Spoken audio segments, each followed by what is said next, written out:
সুপ্রিয় মাধ্যমিক পরীক্ষার্থী বন্ধুরা, এবিটিএ টেস্ট পেপার 2024-25 থেকে আজকে আমি তোমাদের সামনে বাংলার 426 নম্বর পেজটি আলোচনা করব। এর আগের পেজগুলি দেখার জন্য আমার চ্যানেলকে সাবস্ক্রাইব করার পাশাপাশি আমার চ্যানেলের প্লেলিস্ট ফলো করতে থাকো। আজকে 17 নম্বর সেটের প্রথম প্রশ্ন, যে পত্রিকায় তপনের গল্প ছাপিয়ে দেওয়ার কথা হয়েছিল, দেখো অপশান খটি সঠিক হবে, সন্ধ্যাতারা পত্রিকায়। 1.2 আশ্চর্য হয়েছি, একটু ভয়ও পেয়েছি, দেখো অপশান গ বিরাগীর রূপ দেখে। 1.3 নদের চাঁদের চিঠিটা ছিল, অপশান গ বিরহ বেদনার। 1.4 যুদ্ধের আগুনের দাবদাহে নষ্ট হয়ে গেল যে বাদ্যযন্ত্রটি বা যে বাদ্যটি, তা হচ্ছে অপশান ঘ জল তরঙ্গ। 1.5 আগে পুজো ইষ্টদেবে, এই ইষ্টদেব হলেন অপশান ক অগ্নি। নেক্সট, সিন্ধু তীরে রহিছে মাঞ্জস, মাঞ্জস শব্দের অর্থ হচ্ছে অপশান গ ভেলা। 1.7 আমরা তাতে হোম টাস্ক করতাম, তাতে বলতে অপশান ক কলা পাতা। 1.8 সিজার স্টাইলাস দিয়ে আঘাত করেছিলেন, অপশান ক কাসকাকে। 1.9 কলকাতা বিশ্ববিদ্যালয়ের পরিভাষা সমিতি গঠিত হয় কত সালে, অপশান ঘ 1936 সালে। 1.10 গ্রামখানি মেঘে ঢাকা প্রভাত বেলা, এই খানি অংশটি হলো অপশান ক নির্দেশক। 1.11 পণ্ডিতে পণ্ডিতে তর্ক চলছে, চিহ্নিত পদদ্বয় হলো, এটি হচ্ছে অপশান ঘ ব্যতিহার কর্তা। 1.12 ব্যাসবাক্যের ব্যাস কথার অর্থ হলো অপশান ক বিস্তার। 1.13 মন্বন্তর পদটি কোন সমাসের উদাহরণ, অপশান খ নিত্য সমাসের উদাহরণ। 1.14 সেটা যদি রাজপথ না হয় তো অন্তত গলিপথ হওয়া চাই, এটি কোন ধরনের বাক্য, অপশান ক শর্ত সাপেক্ষ বাক্য। 1.15 যোগ্যতা বলতে বোঝায়, অপশান গ বাক্যের সঙ্গত অর্থ প্রকাশ ও ভাব উপলব্ধিকে। 1.16 ভাববাচ্য বাক্যের কি পরিবর্তিত হয়, আবার বলছি ভাববাচ্য বাক্যের কি পরিবর্তিত হয়, অপশান খ ক্রিয়ার পরিবর্তিত হয়। 1.17 কর্মকর্তৃবাচ্যের উদাহরণ হলো অপশান গ ঢাক বাজে। এবারে আমরা এসএকিউ টাইপ প্রশ্ন উত্তর দেখে নেব।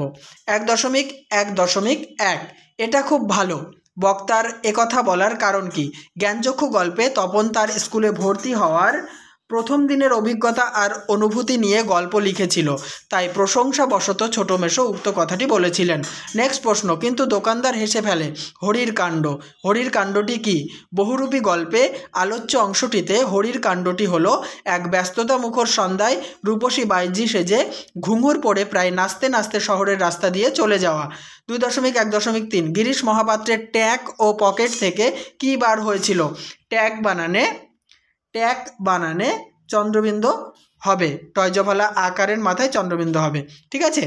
উত্তর, গিরিশ মহাপাত্রের ট্যাগ থেকে একটি টাকা ও গন্ডা 6 পয়সা এবং পকেট থেকে একটা লোহার কম্পাস, মাপ করার কাঠের একটা ফুট রুল, কয়েকটা বিড়ি, একটা দেশলাই ও একটা গাজার কলকে পাওয়া গিয়েছিল। নেক্সট প্রশ্ন 2.1.4 অমৃত নতুন জামা পাওয়ার জন্য কি কি কৌশল অবলম্বন করেছিল। অদল বদল গল্পে অমৃত যখন শুনতে পায় ইসাবের একটা নতুন জামা কেনা হয়েছে, তখন শোনা মাত্রই অমৃত ফতোয়া জারি করে দিয়েছিল যে ঠিক ইসাবের মতো জামাটি না পেলে সে স্কুলে যাবে না। এছাড়া সে কাঁদতে কাঁদতে নিজের জামার একটা ছেঁড়া জায়গায় আঙুল ঢুকিয়ে আরও বেশি করে ছিঁড়ে দিয়েছিল এবং জামা না পেয়ে ইসাবের বাবার গোয়াল ঘরে লুকিয়েছিল। নেক্সট প্রশ্ন, নদের চাঁদের উপর কিসের দায়িত্ব ছিল। উত্তর, নদের চাঁদ যেহেতু একটা স্টেশনের স্টেশন মাস্টার ছিল, তাই দিন রাত্রি মেল, প্যাসেঞ্জার আর মালগাড়িগুলির দ্রুত বেগে ছুটাছুটি নিয়ন্ত্রণ করার দায়িত্ব ছিল। 2.2.1 আমার শুধু একটা কোকিল, কোকিলটি কি করে। অস্ত্রের বিরুদ্ধে গান কবিতায় কবির কোকিলটি সহস্র উপায়ে গান বাঁধে। নেক্সট প্রশ্ন 2.2.2 দাগ, অনুমান করে নিজ চিতে, পদ্মা কি অনুমান করলেন। সিন্ধু তীরে কবিতায় পঞ্চকন্যাকে অচৈতন্য অবস্থায় পড়ে থাকতে দেখে পদ্মা মাঝের কন্যাটির রূপ সৌন্দর্য দেখে অনুমান করেছিলেন হয়তো ইন্দ্রের অভিশাপে বিদ্যাধরী স্বর্গ থেকে বিতাড়িত হয়ে অচৈতন্য অবস্থায় ভূমিতে পড়ে আছে। নেক্সট প্রশ্ন, আসছে এবার কে, কিভাবে আসছে। প্রলয় উল্লাস কবিতায় অনাগত প্রলয়, নেশার নিত্য পাগল হয়ে আসছে। 2.2.4 কৃপণ আলোর অন্তঃপুরে আলো কৃপণ কেন? উত্তর, আফ্রিকা কবিতার আলোচ্য অংশটিতে জঙ্গলময় আফ্রিকার দুর্গম ও অন্ধকার রহস্যময়তায় আলোর প্রবেশ পথ সুগম ছিল না, তাই আলোকে কৃপণ বলা হয়েছে। 2.2.5 আয় আরও বেঁধে বেঁধে থাকি, বেঁধে বেঁধে থাকার উদ্দেশ্য কী? উত্তরটি দেখে নাও। আয় আরও বেঁধে বেঁধে থাকি কবিতায় বেঁধে বেঁধে থাকার উদ্দেশ্য হলো প্রতিকূল পরিবেশ, হিংস্রতা এবং বর্বর শক্তির মোকাবিলা করা এবং নিজেদের অস্তিত্বকে টিকিয়ে রাখা। 2.3.1 রবীন্দ্রনাথের চিত্রশিল্পের সূচনা হয়েছিল কিভাবে? উত্তর, রবীন্দ্রনাথ ঠাকুরের চিত্রশিল্পের সূচনা হয়েছিল হাতে লেখা পাণ্ডুলিপির পাতায়। অক্ষর কাটাকুটি করতে গিয়ে আনমনে রচিত হয়েছিল ছন্দবদ্ধ সাদাকালো ছবি। নেক্সট প্রশ্ন, সেই আঘাতেরই পরিণতি নাকি তার মৃত্যু। এখানে কার মৃত্যুর কথা বলা হয়েছে? প্রশ্নোদ্ধৃত উক্তিটিতে স্বনামধন্য লেখক ত্রৈলোক্যনাথ মুখোপাধ্যায়ের মৃত্যুর কথা বলা হয়েছে। 2.3.3 সেন্সিটাইজড পেপার এর ঠিক অনুবাদ কি? উত্তর, সেন্সিটাইজড পেপার এর ঠিক অনুবাদটি হলো সুগ্রাহী কাগজ। 2.3.4 পরিভাষার উদ্দেশ্য কি? দেখো, পরিভাষার উদ্দেশ্য হলো অহেতুক বর্ণনা না দিয়ে ভাষার সংক্ষেপ এবং অর্থ সুনির্দিষ্ট করা। এবারে 10টা ব্যাকরণগত প্রশ্ন উত্তর জানবো। তার আগে বলি, অবশ্যই ভিডিওতে লাইক, কমেন্ট এবং শেয়ার করো। আর কেমন লাগছে আমার পড়ানো কমেন্ট বক্সে লিখে জানাতে ভুলো না। আর চ্যানেলটিকে সাবস্ক্রাইব করে না থাকলে সাবস্ক্রাইব করে নাও, আর আমার চ্যানেলের প্লে লিস্টে চলে যাও। একটা ফোল্ডারে তোমাদের টেস্ট পেপার সলভের সমস্ত ভিডিওগুলি পেয়ে যাবে। 2.4.1 প্রযোজ্য কর্তা কাকে বলে? উত্তর, অপরের প্রেরণায় যে ক্রিয়া সম্পাদন করে তাকে প্রযোজ্য কর্তা বলে। উদাহরণটি দেখে নাও, মা শিশুকে চাঁদ দেখান। এখানে যে শিশুটি প্রযোজ্য কর্তা, কারণ সে মায়ের অনুপ্রেরণায় চাঁদ দেখে। মা শিশুকে দেখাচ্ছে, ঠিক আছে, আর শিশুটি হচ্ছে মায়ের প্রেরণায় দেখছে, তাই শিশুটি হচ্ছে প্রযোজ্য কর্তা। নেক্সট 2.4.2 সম্বন্ধ পদকে অকারক বলা হয় কেন? বাক্যে ক্রিয়াপদের সঙ্গে সম্বন্ধ পদের কোনো সম্পর্ক থাকে না, তাই সম্বন্ধ পদকে অকারক বলা হয়। নেক্সট প্রশ্ন, বিভক্তি ও অনুসর্গের একটি পার্থক্য লেখো। বিভক্তির নিজস্ব কোনো অর্থ নেই, কিন্তু অনুসর্গের নিজস্ব অর্থ আছে। 2.4.4 সবই গেছে ঋণে, ঋণের তলায় দাগ, চিহ্নিত পদটির কারক ও বিভক্তি নির্ণয় করো। উত্তরটি হবে, এটি নিমিত্ত কারকে এ বিভক্তি, সবই গেছে ঋণের জন্য, ঠিক আছে। 2.4.5 উপনগরী ব্যাসবাক্য সহ সমাসের নাম লেখো। নগরীর সমীপে তাকে আমরা বলবো উপনগরী, এটি অব্যয়ীভাব সমাস।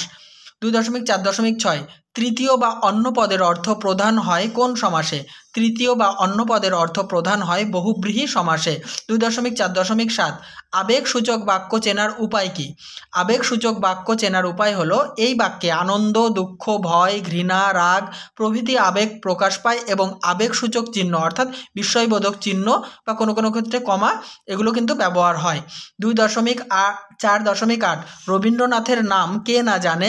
প্রশ্নবোধক আছে, একে নির্দেশক বাক্যে পরিণত করো। রবীন্দ্রনাথের নাম সকলেই জানে। এবার 2.4.9 বাচ্য কাকে বলে? বাক্যের মধ্যে কর্তা, কর্ম ও ক্রিয়ার প্রাধান্য নানা রূপে বা নানা ভঙ্গিতে প্রকাশিত হওয়াকে বাচ্য বলে। শেষ ব্যাকরণগত প্রশ্ন 2.4.10 তাকে টিকিট কিনতে হয়নি, কর্তৃবাচ্যে পরিণত করো। সে টিকিট কেনেনি। এবার 9-এর দাগে চলিত বাংলায় অনুবাদ করো। আমি এক লাইন করে বলছি, তোমরা মিলিয়ে নাও। দেখো, গুড বুকস আর store houses of knowledge and wisdom. ভালো বই হলো জ্ঞান ও প্রজ্ঞার ভাড়ার ঘর।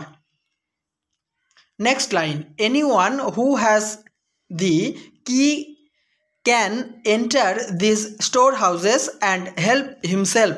যার কাছে এই ভাড়ার ঘরের চাবিকাঠি আছে, সেই সেখানে প্রবেশ করে নিজেকে সাহায্য করতে পারে। পরের লাইন, হোয়াট ইজ দ্য কি? Simply the ability to read. এই চাবিটি কি? সহজভাবে বললে পড়ার ক্ষমতা।